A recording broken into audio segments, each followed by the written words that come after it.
3 part है, पश्चिम महाराष्ट्र, मराठवाड़ा और विदर्भ। पहले भी 5000 साल पहले उसे विदर्भ ही कहा गया था, कहा जा रहा था। इस विदर्भ राज्य के जो राजा थे उनका नाम था भीष्मक। भीष्मक जी के 5 पुत्र थे और एक पुत्री थी। पुत्री का नाम था रुक्मिणी। यही रुक्मिणी माता जो लक्ष्मी के साक्षात रूप है, स्वयं लक्ष्मी ही है रुक्मिणी माता। भीष्मक महाराज, भीष्मक राजे बहुत ही प्रसिद्ध थे, हर कोई उनके राज्य में आता था। नारद मुनि भी उनके राज्य में आते थे, उनके पैलेस में आते थे। और नारद मुनि जब भी आते थे देखते थे कि रुक्मिणी माता एक छोटी सी बालिका पैलेस के ऊपर बैठी हुई है। तो नारद मुनि इतने जोर से कृष्ण की लीलाओं का वर्णन करते थे कि वो रुक्मिणी माता को भी सुनाई देता था। कृष्ण कितने सुंदर है, भगवान कितने अच्छे बांसुरी बजाते हैं, वृंदावन में कितनी मधुर लीलाएं करते हैं भगवान, ये सारा वर्णन नारद मुनि करते थे। और रुक्मिणी माता बचपन से ही कृष्ण की लीलाओं का वर्णन सुनते सुनते कृष्ण के ऊपर मोहित हो गई थी और उनका अपना प्राण उनके ऊपर न्यौछावर कर दिया था। लेकिन कुछ समय के बाद रुक्मिणी का विवाह उनके जो बड़े भ्राता हैं, बड़े भाई हैं रुक्मी, वो चाहता था कि शिशुपाल से हो जाए। और रुक्मिणी माता तो विवाह करना चाहती थी कृष्ण के साथ, लेकिन रुक्मी कृष्ण से द्वेष करता था।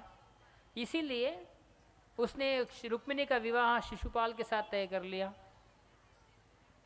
एक्चुअली भीष्मक भी, रुक्मिणी के पिता भी चाहते थे कि कृष्ण के साथ विवाह हो जाए, लेकिन रुक्मी के आगे कुछ बोल नहीं सकते थे।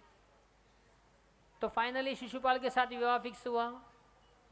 रुक्मिणी माता ये पहली ऐसी बोल्ड माता जी है जिन्होंने लव लेटर लिखा 5000 साल पहले पहला प्रेम पत्र लिखा है उन्होंने, और भगवान से प्रार्थना की है, प्रभु मैं आपके चरणों की दासी बनना चाहती हूँ, मेरा प्राण, मेरे तन, मेरा धन पूरा है आपका ही है प्रभु। ये ऐसा ना हो जाए कि ये जो लायन के लिए बना है, जो शेर के लिए बना है, कि जाकल उसको उठा के ना ले जाए। और जाकल है शिशुपाल। शिशुपाल मेरा भाई शिशुपाल से विवाह कराना चाहता है। तो फाइनली एक ब्राह्मण देवता के साथ रुक्मिणी जी ने एक लेटर लिखा है।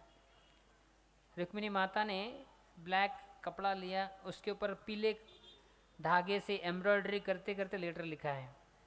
और उसमें कहती कि मैं शेमलेसली ये लेटर लिख रही हूँ माता लिखती है ऐसे कि आप मुझे स्वीकार कीजिए और आप मुझे यहाँ राक्षसी पद्धति से मेरा अपहरण करके मुझे आप मेरा विवाह कीजिए। कृष्ण के पास जब ब्राह्मण पहुँचे तो अर्जुन बाजू में बैठे थे कृष्ण ने कहा अर्जुन बैठो, मैं भी तुम्हें सुनाना चाहता हूँ, ये मेरा जो लव लेटर आया है, प्रेम पत्र आया है, सुनो इसको भी। दुर्योधन, अर्जुन और कृष्ण दोनों पढ़ते हैं। और ब्राह्मण देवता को नेक्स्ट डे सुबह ही मॉर्निंग में देखकर भगवान रथ के ऊपर बैठते हैं। ब्राह्मण देवता ब्राह्मण को भी लेते हैं और कौंडिनापुर, जो आज भी अमरावती के पास कौंडिनापुर है, उस कौंडिनापुर वो राज्य था, राजधानी थी भीष्मक की, उसके लिए निकले भगवान। और वहाँ पहले से तैयारी हो रही थी। शिशुपाल, जरासंध, दंतवक्र, विदुरथ, ये सारे जो शिशुपाल के सपोर्टर्स हैं सब आए हुए थे। विवाह की जोर से तैयारी हो रही थी। अब ये रुक्मिणी माता को पता नहीं चल रहा था कि ये भगवान आएंगे कि नहीं आएंगे। उतने में भागवत में वर्णन आता है कि रुक्मिणी माता के बाएं आँख, बाएं आर्म्स, इनमें थोड़ा वो शेकिंग जैसा हो गया। इसे ओमेन बोलते हैं, omen, good omen, bad omen, अच्छा ओमेन और बैड ओमेन बोलते हैं इसे। लेकिन ये सभी सब सही नहीं होता है, लेकिन रुक्मिणी माता के केस में सही था उनकी ब्लैक जो बाएं कलर की बाएं आँखें और लेफ्ट आर्म, उसमें एकिंग होने लगा। तो उन्होंने समझ लिया कि मेरे प्रभु आने वाले हैं। तो रुक्मिणी माता पूजा के बहाने गिरिजा के मंदिर गई अपने सहेलियों के साथ, और गिरिजा माता की वर्शिप की।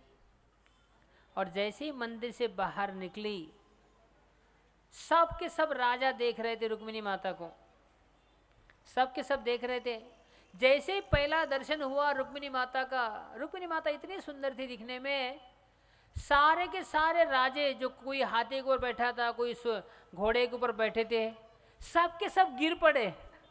भागवत में वर्णन आता है, रुक्मिणी माता इतनी सुंदर थी दिखने में, और ये सब लस्टी काम वासना से भरे हुए।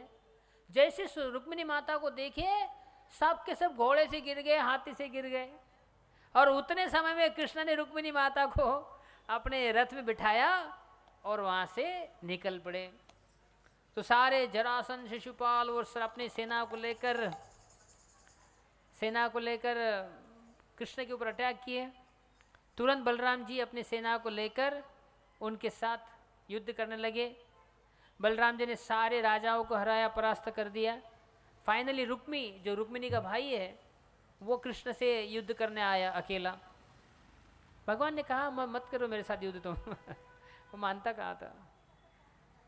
तो फाइनली उसने भगवान के ऊपर एरोज, बाण छोड़ने लगे। भगवान उसको मारना चाहते थे, उसका अंत करना चाहते थे, लेकिन रुक्मिणी माता, इतनी दया है उनके अंदर। रुक्मिणी माता ने कहा नहीं प्रभु, मेरा भाई है, प्लीज़ इसे जीवन दान दे दीजिए।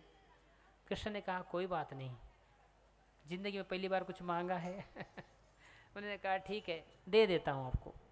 तो उनके बालों को अलग अलग स्टाइल से काट कर भगवान ने एरो से कर दिया उसको, और अपमानित करके शिशुपाल रुक्मी को छोड़ दिया। रुक्मी ने वचन लिया कि अब मैं घर नहीं जाऊंगा जब तक मैं कृष्ण को परास्त नहीं कर सकता हूँ। तो इस प्रकार से रुक्मिणी देवी द्वारका में आई, और कृष्ण भगवान और रुक्मिणी जी का बड़े ही ग्रैंड ऑपुलेंस, वैभवशाली ऐश्वर्य के साथ दोनों का विवाह। और ये भगवान का पहला विवाह था।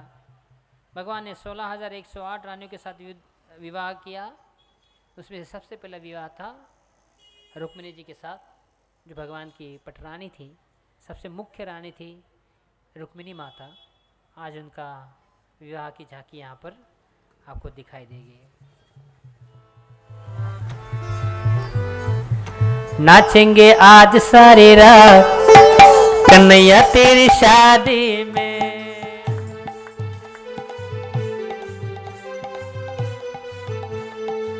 नाचेंगे आज सारी रात कन्हैया तेरी शादी में।